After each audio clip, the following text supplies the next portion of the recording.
Welcome everyone to another episode of the Otaku Gaming Podcast. I'm here as usual with my co-host Robin. Robin, how have you been? I'm doing alright, man. Doing alright. You sound exhausted. I'm good. Don't worry. Awesome. Alright, so I wanted us to do a little bit of a catch-up since we haven't had one of these in a while. And a lot of video games have come out. November style releases for games this past couple of months. So just wanted to catch up on what we've been playing. There've been a few announcements as well. There was like a state of play and stuff like that. What do you want to start with? Like the announcements or what we've been playing? I don't know, there's been stuff happening in like the past few weeks. Obviously, the vast majority of gaming conversation is being eaten up by the giant obvious black hole, which has now sold 12 million copies worldwide. In less than a week, right? Or No, in a week? in about less than 3 weeks. Okay, yeah. 2.5. Which is interesting. Elden Ring, 12 million copies. For reference, like I said, Dark Souls 3 sold 10 million after 4 years. And in less than 3 weeks, this one sold 12 million. And it's like, it's pretty crazy, man. Like, the marketing and it kind of feels like Animal Crossing in that's how I see it. Yeah, I've tried to rationalize how this has happened because it just kind of doesn't make sense. I know it was always like a joke, like, oh, the Souls games are niche, which they kind of weren't after Bloodborne. Like, that's just not true. And I did see a report that said that Elden Ring was the most talked about or written about game by journalists and outlets last year. So that's definitely, like, if you have read any or listened to any gaming stuff in 2021, you know what Elden Ring is. Like, this is even more than Genshin Impact and stuff like that, which is crazy. I see Genshin stuff every day. So if Elden Ring was spoken about more than that, then I think that has something to do with it. Yeah, it's like the conversation was crazy. Like I've said, it's non-replicable factors. You can't really say that, oh, if I do this, I'm going to have an Elden type success. It doesn't happen. You've got journalists love From Software's games. You've got journalists who are talking well. You've got a hyper dedicated fan base, which you can't deny. The fan base has had a part in this sort of growth. You've got constant discourse, good or bad, you know exactly what I'm talking about. And, when you're in the conversation this much, and then you've got your 97 rated game, and then, of course, there's the whole big deal with Souls has always been big with streamers, so now all the streamers are playing it. And, like, Elden Ring is also a massive hit on Twitch. And yes, I know Elden Ring has a multiplayer component, but most people are playing it for single player. So for a single player game to have such a big thing on Twitch, it's really crazy. And I saw somebody say this, that, hey, look, Elden Ring is an open world RPG with character creation and customization and builds, and the combat is not bad. And that's kind of a first, probably. Like, there's not many like that. No, there isn't. There isn't. That's actually true. There isn't many things like that because it's very much role playing, extreme. I will say, like, the more I've thought about it, and I don't want to spoil the article I'm writing about Elden Ring. The more I've thought about it, I'm finding very, like, similarities between Elden Ring and Divinity Original Sin 2 and The Witcher 2. Like, I'm finding a lot of similarities with those two games, and I do think that the marketing and the community around From Games has elevated it more than what it did for, say, Witcher 2 or Divinity Original Sin.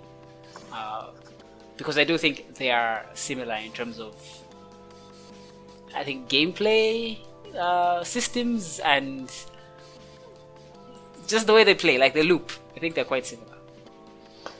Maybe, but like I've said, I think, it's funny. A lot of people do say Dark Souls is janky, and Dark Souls 2 absolutely is janky, but you really can't, you really have to accept that at the end of the day, a lot of people kind of like the sort of feedback and core melee gameplay loop.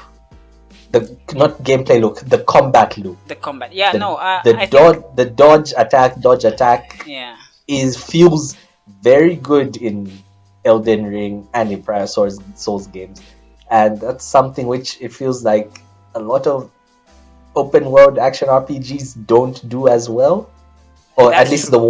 the ones which do the role play. Of course, there's the RPG lights like Assassin's Creed and Horizon.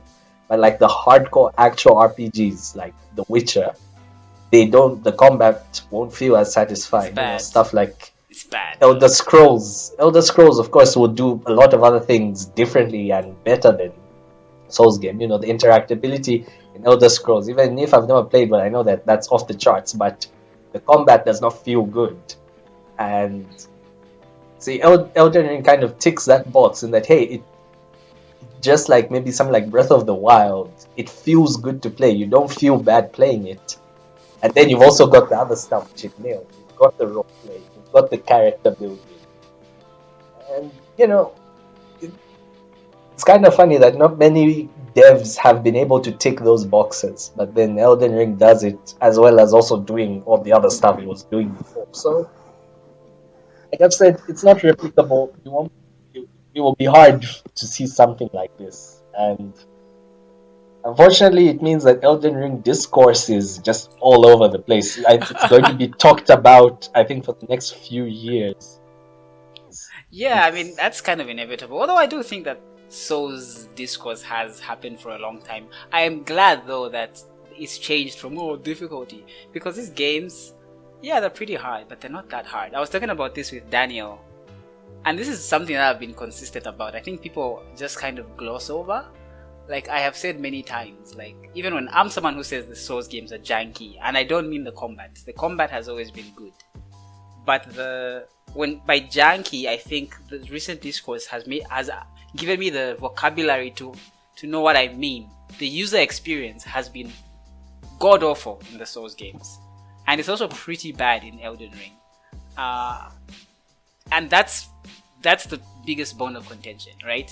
I actually really like very difficult games. I like XCOM. XCOM is punishing, really, to borderline unfair. Like you've seen the memes. If you play XCOM or whatever, or the memes, right? 98%. 98% chance to hit and you miss, and that's just the game. Like that's really honestly bad and unfair. But like, that's the game, right? And I enjoy those games. I play roguelikes. Those games are very difficult.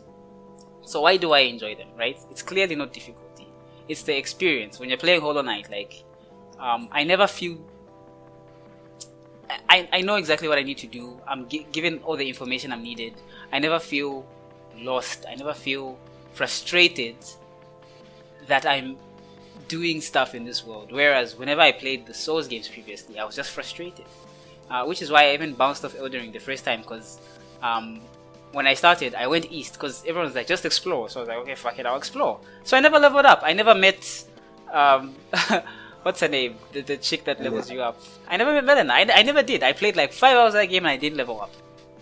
And the game won't tell you, hey man, maybe you should probably like do this and this and this to start leveling. That's bad. That's horrible. I'm very sure that other people who've had a similar experience. And that's what I mean by janky. Like it's terrible. So unless the game finds a way to handhold the player to the point where it's like, this is how you level up, then you enjoy the experience. I know a lot of Souls fans are like, oh my god, No Okay, now fucking listen. course log. But that kind of Listen. stuff is really important. Yeah, I get you, but here's the thing. This is where, like you said, it's contentious because there is innate game design where you can direct people, like without making it obvious. A lot of people, if you go on forums, a lot of people are, because there's now a game which they can champion, a lot of people are saying, I don't like it when a game treats me like an idiot.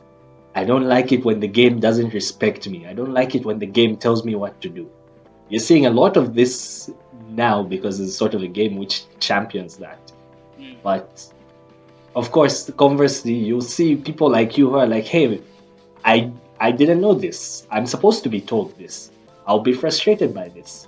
And to hit a happy middle ground, your innate game design has to, the way your, what can I say?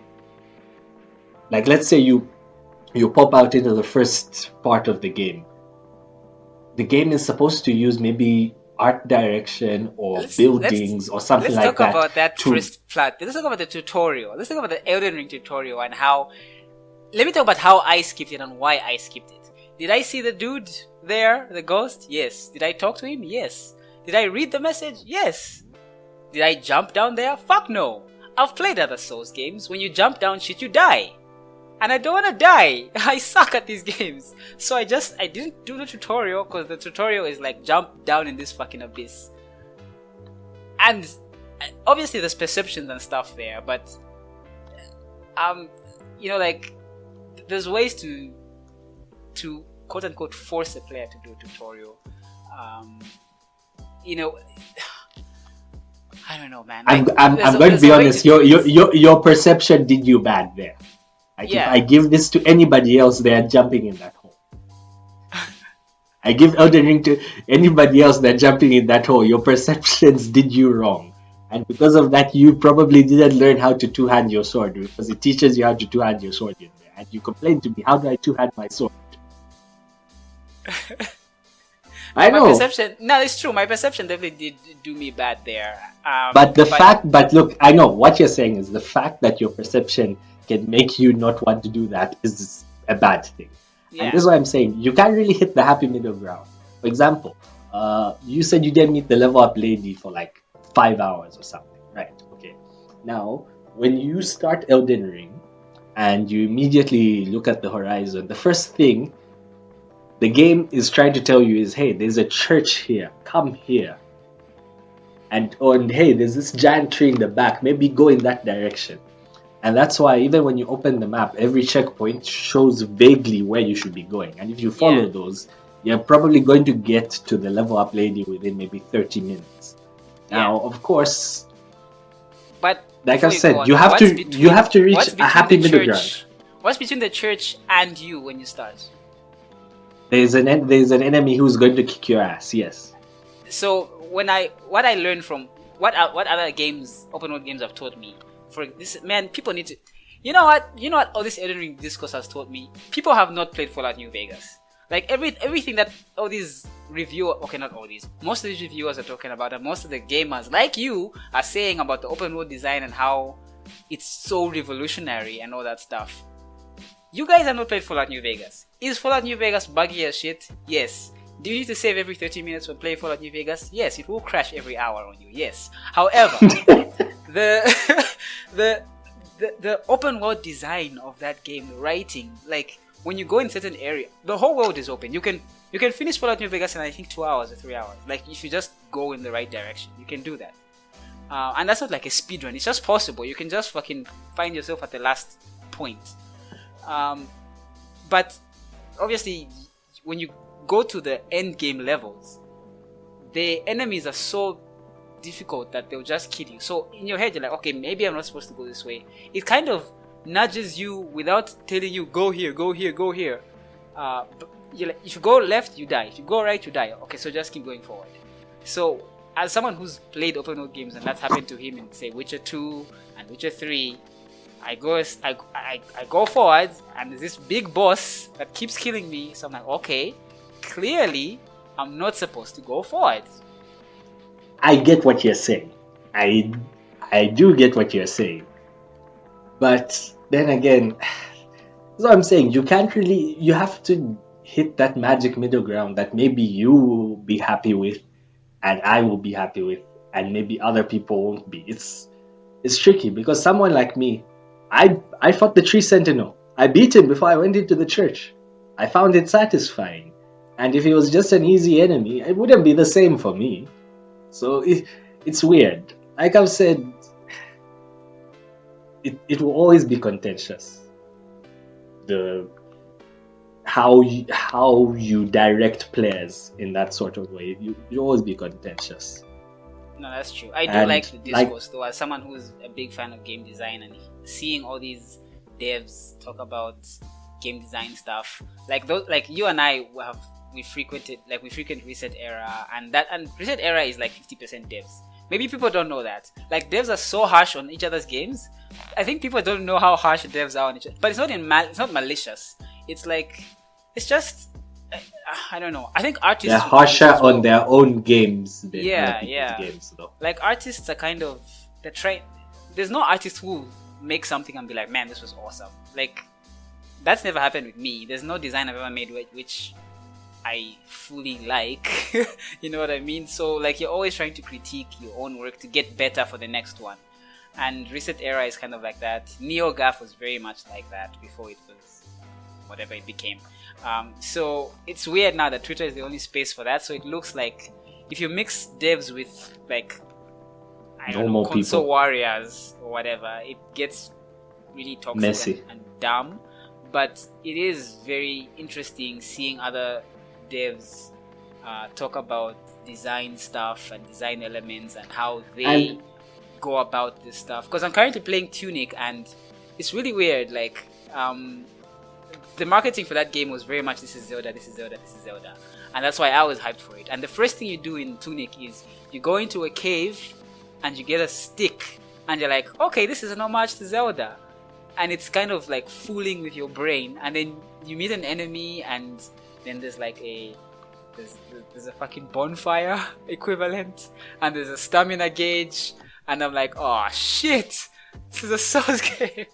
You know, like there's like a language to it that you get to understand. yeah, I get you. And the discourse is interesting. It is because part of it definitely is because obviously there's a language barrier.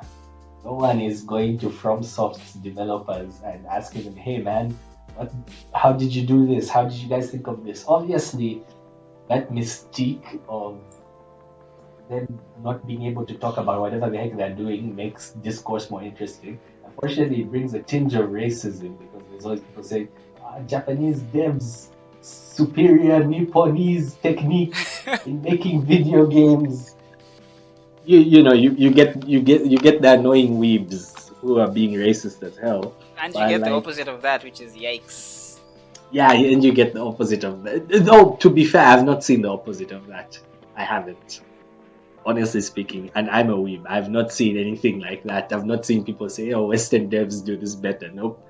I've only seen, "Oh, Japanese devs try open world at their first try and they get it right. Superior Nipponese techniques, blah blah blah." Yes, that's the only thing I've seen, and that is even as somebody who prefers Japanese games, it's like, please, you guys cannot be any more cringe. But like, it has contributed, that sort of language barrier, that sort of inability to be able to talk with From Software's devs. So because of that, you have Western devs speculating and giving their own commentary from their point of view. And as long as it doesn't get toxic, there is a lot of interesting stuff you hear out of it. And then, of course, you've got a lot of people making the joke that, hey, now that Elden Ring is out, every dev meeting will be like, so I've been playing Elden Ring lately. And I have this idea, and it'll be weird. We're not going to see games which have Elden Ring's design philosophy for another 4 years at least, which is totally normal. We're probably going to see Breath of the Wild likes in the next year or two, which is fair enough. But we'll see how things go. Obviously, what's going to happen is we're going to get a game which is kind of like Elden Ring, but which we're releasing like the next year. But then people say, "Oh, you're ripping off Elden Ring," but they're like, "No, guys, there's no way they could have ripped off Elden Ring in 1 year." Mm. Speaking of, you're currently playing Strangers of Paradise Final Fantasy. I just finished it. Just finished it. What are your thoughts on it? The game is utterly bonkers. The game is ridiculous. The script is one of the craziest I've ever seen in a video game. It's when you say insane. crazy, what are we talking? Revengeance? What are we talking here? Okay, it's not as funny as Revengeance. It has a few moments which are Revengeance funny. Yes, there are a few moments which are like that, but a lot of it does feel like incomprehensible Final Fantasy jargon to the power of 10. There's a lot of that. Is this worse than 13? The Pulse Falsi levels of like, what the hell? Yeah, now this time it's with the words light and darkness and chaos. So you get a lot of that. And because of that, my brain is too small. It checks out mentally from time to time. I'm just like, I have no idea what's going on here. I don't care. And then you will occasionally then see a cutscene, which is like, man, that is hilarious. Is this game a remake of Final Fantasy 1? No. It is a pseudo prequel. Okay. Pseudo prequel. Now, yes, I've sounded harsh, and I'm going to be more harsh when I say the loot system is also extremely dumb. But I think combat system wise, it's peak fiction. It's very fun. It's very fun to play. Like, the difficulty is properly tuned. It's got difficulty settings, unlike most of the Souls like, and there's not much of a penalty for dying like in other Souls likes. But that aside, it's just fun. The mechanical depth is really amazing. The job system, there's very few FFs which fail in doing that job system. When an FF has a job system, it will almost always be good. Like, I don't know how Square does it. Even if this time it's Koei Tecmo, whenever there's an FF with a job system, it's always good. Once again, it is really good here. The job system works well. There's a lot of variety. It feels like, okay, this is made by a fan of FF games. A fan of FF games was like, how do I implement this into an action game? And he did it perfectly. And it kind of makes me upset because I almost wish that this combat and job system was attached to a game with higher production values and a more serious and a more palatable story. Because yeah, production values are low. It's a low budget game. But like, let's say you make FF17 a serious game, high production values, great story, good voice acting, and then you put this game's job system. People are going to be saying this is one of the greatest games of all time. Easy. I'm telling you. Do you think that this game, because it's reviewing well, it's not reviewing super great, but it's reviewing well.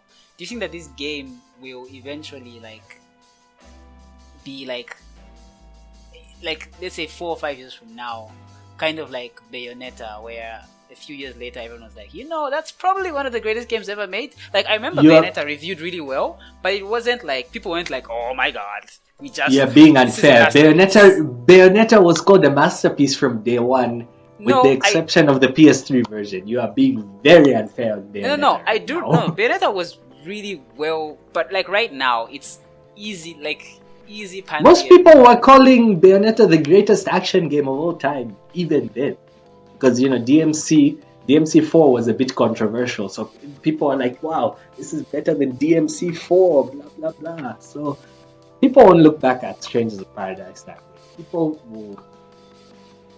I think people might actually forget the game soon because it doesn't have enough meme moments. Like, maybe 10 years later, it will get a sort of mini renaissance, like how MGR is seeing right now. Like, if you've noticed, Metal Gear Rising is back in popular sphere. People are like, hey, I love this game. It's so funny. Yeah. and maybe Stranger of Paradise will get that, but its combat system will be lauded, absolutely. Like when people will be saying, "What's the FF with the best combat system?" Strangers of Paradise will be there in the conversation, unless FF16 really delivers in that regard. But Strangers of Paradise's combat is what it will be remembered for only. Okay, that's fair enough. That's fair enough. Do you think That's my do take you on think this it. game is going to sell pretty well, or like just no more I creating think more numbers? I think it won't sell terribly. I think people are trying to meme it into super high status, and that won't work. It's not going to sell like 5 million copies, but it will. I think it will do well enough for its budget. Of course, Square Enix will say it underperformed because everything underperforms according to Square Enix. But yeah, it'll be fine. All right, that's interesting. That's interesting. I like the game a lot. Like it's it's good fun. Like I've said, it's a bit ridiculous, but just playing the game itself is very satisfying. Especially as an FF fan, you're like, wow, all these jobs which I saw in like FF5 or something, this is how they are in 3D. This is my dream come true. I'm playing as my FF job in a 3D space, and it's playing old FF music in the background in an FF inspired stage. If you're like that and you're not one of those stuck up people who's like, oh, I need FF to be this, I need FF to be that, then you're going to have a good time. And most people are, so that's so that's good. Yeah. I also just wanted to talk about like what was kind of announced as state of play, and there's a state of play tonight, right? Or is it Yeah, tomorrow but night? it's tonight. It's tonight in a few hours. So as a time of recording, it's tonight. As a time of release, it'll be yesterday. Yeah. So this is tonight or whatever is focusing on Hogwarts Legacy, which I have very complicated feelings about this. So I'm so happy that I'm not a Harry Potter fan. man, like I have wanted a Harry Potter big budget RPG for ever since I saw like Chamber of Secrets in the cinema. I was like, it's just ripe for that. And my main thing was always just don't attach it to the films. Just the and they haven't, which is when it leaked that time. I was like, oh, please be real, and it is real. And what didn't help was obviously JK's existence, and then also the whole allegations with the former director, was it director or something, who stepped down as well. That was a whole thing. So like this game is just marred in extraneous external turbulence. So I on the other hand, I follow some of the other devs on Twitter as well, so I see how excited they are to like finally show their game, and how disappointed they were when all that stuff was going around. It's like, because it's like they've worked so hard, and it's just external factors which are making things awful. However, I am almost 100% certain that stuff is so insular. It's so okay, not a small issue, but like the demographic worried about this, I don't think is big enough to hurt the game in any tangible way. I don't think so. I don't think there's going to be any proper backlash when the game eventually comes out. I'm very curious to see what the trailer or gameplay, whatever they'll show, reaction will be.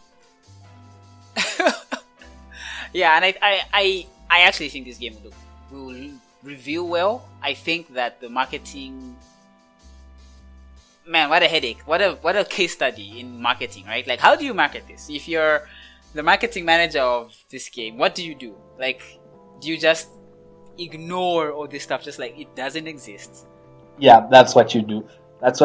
Or you maybe make a statement, which I think they already did, where they said, "Hey, she's not involved even though she's making money through it. That's the actual bad part. Whenever somebody says, "Hey, she's making money when you buy this game," and it's really It like stings. that Yeah, stings it stings. It stings because because I'm you're giving her money when she is saying those yeah, because things. I'm super. Honestly, I'm hyped for this game. I really do want to see it. I want to play it. I want to try it. I'm excited to get back into this universe. Um, because it's got nothing to do with her particular stories. I know that there's not going to be any of the weird stuff that she has in it, like the memes with the names. I'm so glad you don't know any of this stuff because it's quite bad. But I'm also excited for new people like yourself, like getting into this universe, which honestly is there's a reason why it captured a whole like this Harry Potter No, like look, has millennials in a it's not stranglehold. that I've never watched Harry Potter. Listen, I've watched some of the Harry. I think I've watched up to the fourth one, and I also know what happens in the fifth, sixth, and seventh ones by exposure and by family and my friends. So I'm not a Harry Potter noob, but I'm just not a fan. Like, yeah, so it's not going to be my first into the world. For me, what will matter is if the game is good rather than me being interested in the IP. I guess that's the best way to Okay, say it. okay. No, that's fair. That's fair. Speaking of other new releases, I don't know if you've Oh. touched Gran Turismo. That came out, and I was like, man, if this game doesn't come out with any hitches, it's gonna be like super highly rated, which it was. But then the microtransactions were turned on after release, and they were mad. Yeah, and also it's also funny because like just like I think half an hour ago or an hour ago, they released an in-game update after the complaints, which have made making money harder and not easier. Which is like, what are you guys doing? And it's very weird because Sony's games usually don't have microtransactions, but then you remember with Polyphony Digital are one of the Sony devs who have been given free reign to do whatever the heck they want. Yeah, they're somehow immune to anything. They're just YOLOing, man. Like they. They exist in their own space. I mean, they will. I mean, Gran Turismo always sells well. And Gran Turismo, like I've said before, is one of those weird things which, like Minecraft, is not like a video game. Like there's people who don't play video games who just play GT. Like Gran So Turismo, it's yeah. like it's fine, you know. It's a simulator. It has its own audience. It's fine. It's super fine. Interesting enough, if we're going to talk about devs who are given their own free reign, I think it's time to talk about here's something near and dear to your heart, the initiative. Oh man. So So, in case you don't know, the initiative is Microsoft's quadruple A studio. I hate that word, but yes, Microsoft. Basically, the idea behind the initiative was that they're going to get talented developers from other studios in the most competitive gaming area in the world, which is, I believe, California. You get talented devs from there, offer them much higher salaries, and offer them a lot of creative control and tell them, hey, we're building a studio. So that's one. And another thing is they also wanted their approach to be similar to Valve's in that they wanted it to be sort of a small team. So it's a small team of super creative people with a lot of power, control, and then they just get to make whatever they want. Unfortunately, the realities of game development caught up with them, and they realized that hey, you can't be a team of 50 people and make a AAA game. So they had a few internal conflicts, a person here, a person there, they fought this and that, and then they seem to have settled on a direction they're going, which is good. It looks like we're only getting the details now, but it's like they already decided that the game will basically be headed by Crystal Dynamics. Square Enix's Crystal Dynamics. Their game is Perfect Dark. So Crystal Dynamics will head the game, and the 50 or so core developers at from the initiative will basically just give the general direction.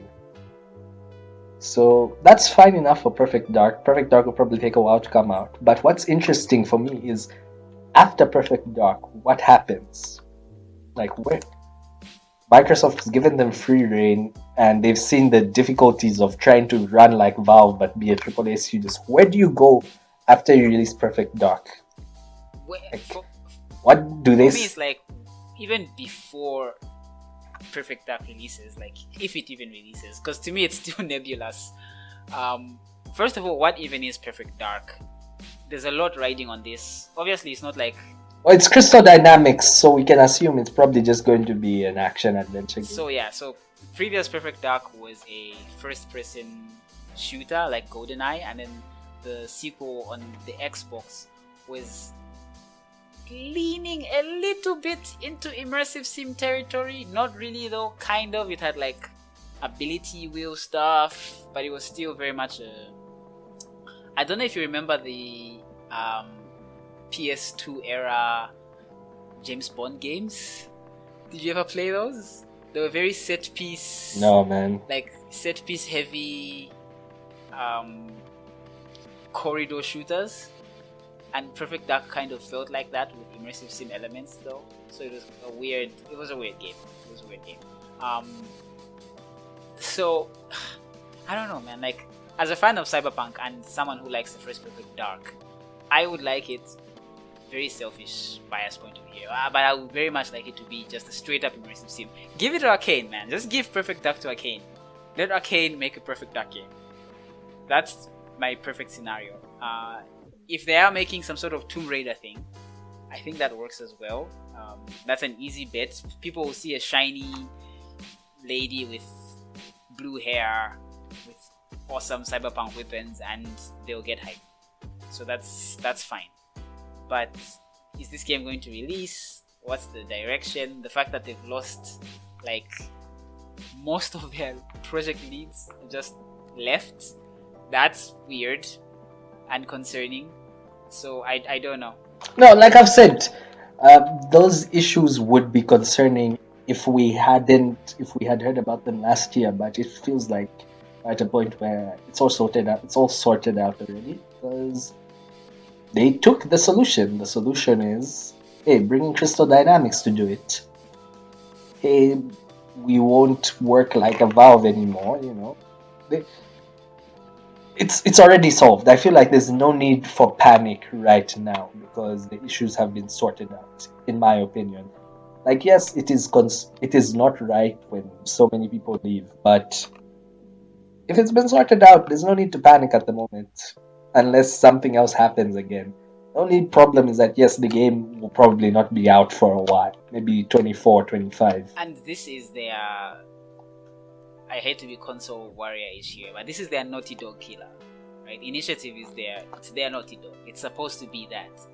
So I wonder if Perfect Dark will release and be that caliber. I hope so.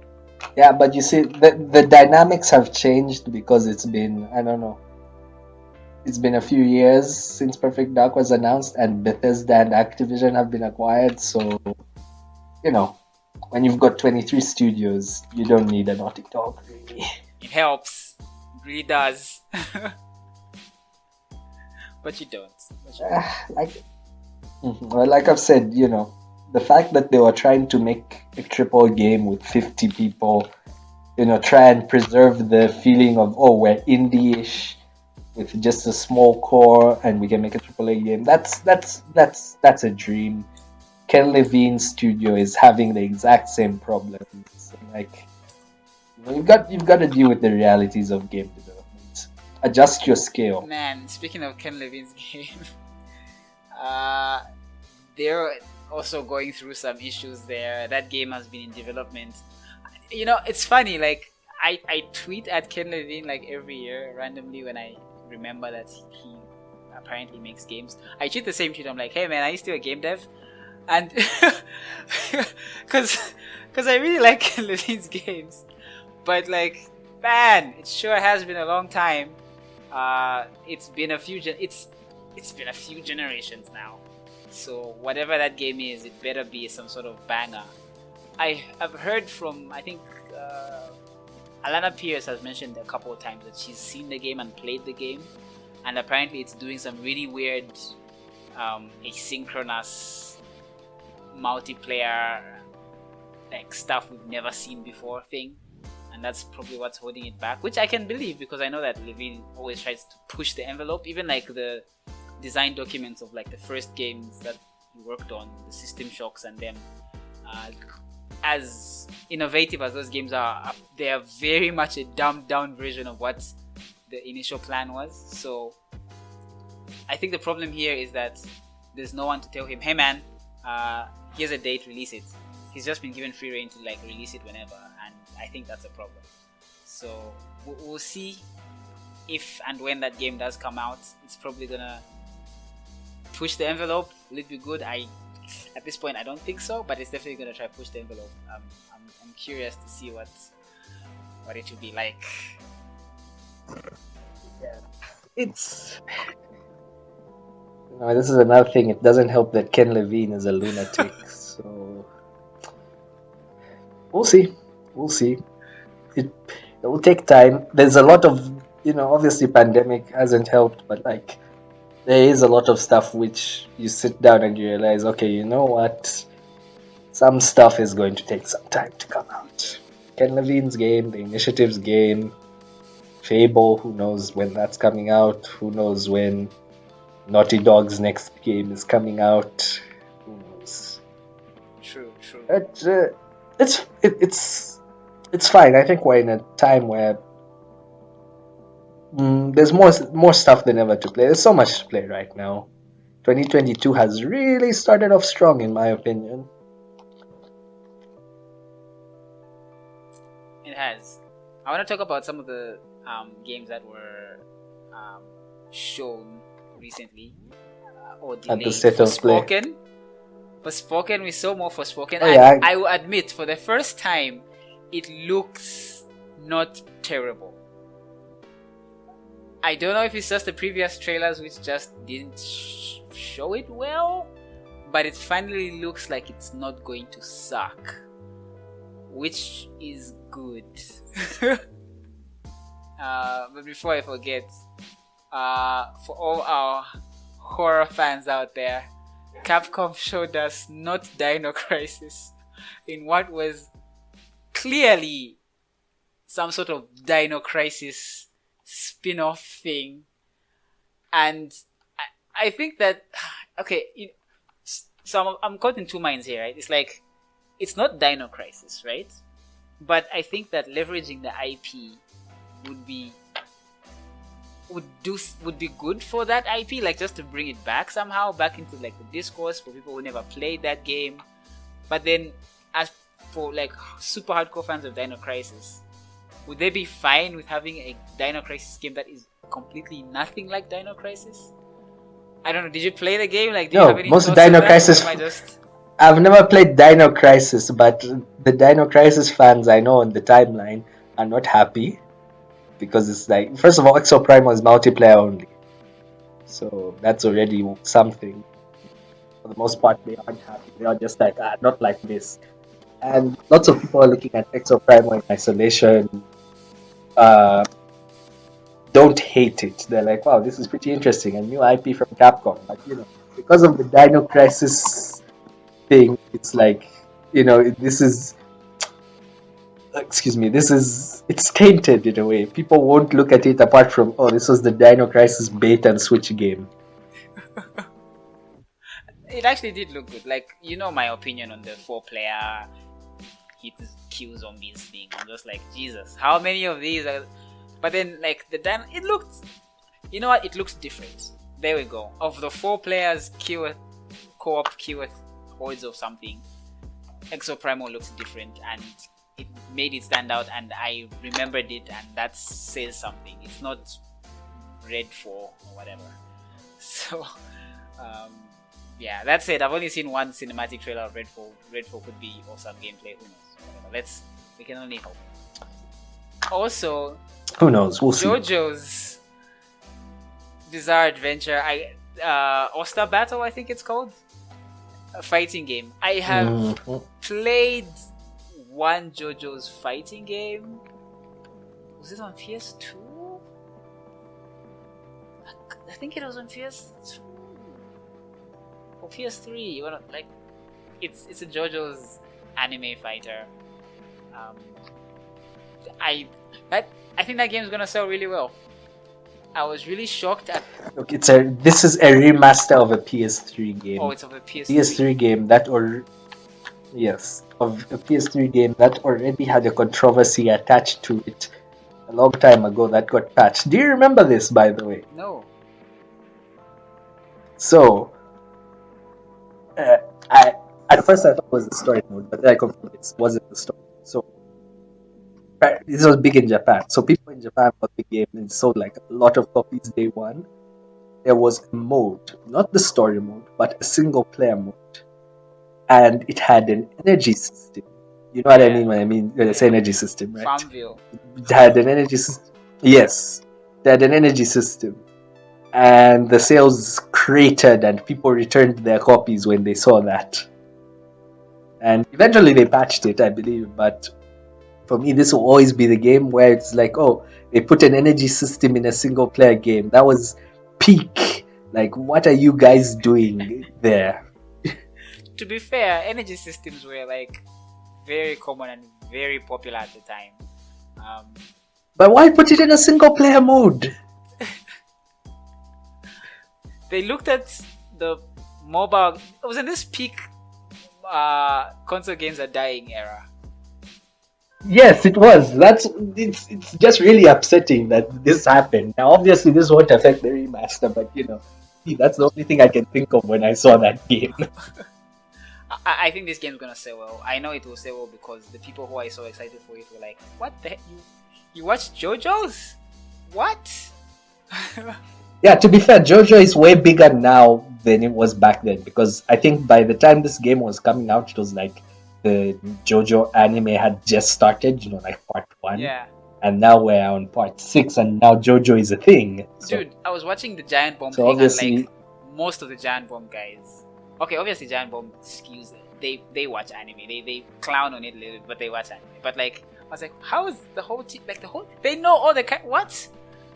And then even some of the IGN guys who are not weebs are talking about, like, characters were flashing across the screen, and they were naming moves and naming characters, and I'm like, wow, this IP is huge now. I guess, I don't know, Netflix, JoJo is a thing now. I don't know. Nah, man, JoJo got big even before the Netflix Part 6 thing. In fact, people are even upset that they dropped 12 episodes of season 6 and then they've just been quiet for, I think, 6 months now. Yeah. JoJo's been big for a while. It's nice. It's nice to see. The game will be fine, I guess. Interestingly enough, it has 10 more characters. They've said it will have 10 more characters than what the final count in the PS3 version was. So maybe they're adding some characters. So, nice to see, I guess. Nice to see. What else was in that state of play? There was a lot of Square Enix stuff that looked cheap, like Diofeld Chronicles and Valkyrie Elysium. Now, I know a lot of people are mad about Valkyrie Elysium because it's supposedly a sequel to Valkyrie Profile. Now, hear me out. The reason Valkyrie Profile is called Valkyrie Profile is because you use a Valkyrie in a profile view, the 2D. Are you serious? That's the reason? That's actually why it's... Yes, that is why it's called Valkyrie Profile. Now, look, the game is now 3D. Of course, it's not going to be Valkyrie Profile anymore. And you can't make a game in Profile anymore. So, I get why people are mad, especially because, yes, the game looks cheap, but Square Enix seems to be allocating their budget very weirdly. And I'm happy that at least they're making this sort of game. The AA games. Diofeld Chronicles is a real-time strategy RPG, which is like, wow. After Triangle Strategy, they're making another strategy RPG. Triangle Strategy is very good, by the way. Just saying that. But yeah, it's very interesting that Square is doing all this double A stuff, and the state of play is where they said we're going to dump a bunch of this double A stuff in. I looked at most of that. And I'm like, I still this year Final Fantasy Tactics is on my. I'm playing that this year. Like, I've seen too much and heard too much good stuff about it that I have to play it, and I know that once I do play it, I'm gonna start seeking out the other games like it, which I think Valkyrie. I was gonna say Profile. What's this one called? I was gonna say Valkyrie Elysium. Valkyrie Elysium. It's Elysium, yes, it's Elysium. Yeah, Valkyrie. I'm probably gonna be interested in a Valkyrie Elysium. So I'm glad it showed. The games clearly have an audience, clearly. So yeah, looking forward to seeing how that will be received. The game that raised my eyebrows the most at that state of play was a game called Trek to Yomi.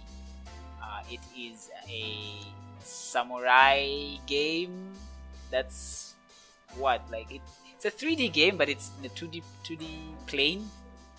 I guess it's black and white. 2.5D. Yeah, 2.5D. It's black and white, and it has a stellar cast. It's an action game, I guess. Side-scrolling beat 'em up. I don't know how to describe it. But it looks good. It looks right up my alley. To be coming to Game Pass too. Is it really? Yeah. Damn. Okay. Wow. Yeah. So there's that. Gonna add that to my to my list of games that I'm definitely gonna play. Yeah. That looked really cool to me. Just like from a visual point of view, I was like that. It's impressive. It's impressive. Yeah. That state of play was low key. Low key, as all states of play are, unless they're dedicated. If you know what you expect out of the state of play, you shouldn't be disappointed. I pretty much knew when they said it's Japanese publishers, I knew that it's going to be low quality, not low quality, low budget Japanese games, most likely, because high budget Japanese games will be saved for showcases. So yeah, it's alright. I think it was a decent showing. Usually, when there are too many indie games or too many Western low budget games, it won't catch my attention because obviously I've got my preferences. But I was okay with that show. I think that's pretty much everything that I guess wanted to talk about. I'm obviously grinding through Elden Ring and Tunic, which I thought was gonna be a palate cleanser, but is also a Souls game. God. Yeah. What are you playing now that you've beaten Strangers of Paradise? Well, I don't know because I beat Strangers of Paradise I think 20 minutes before we started recording. So I'm thinking either I do another run of Elden Ring or I do Strangers of Paradise on a higher difficulty. I'll see if I'm not feeling the higher difficulty, I'll just do another run of Elden Ring. Did you finish Mass Effect? No, you didn't. Wait, were you playing OG Mass Effect or were you playing the Legendary Edition? Man, and that's still bounced you off? That's crazy. Okay. Yeah. I couldn't do it, man.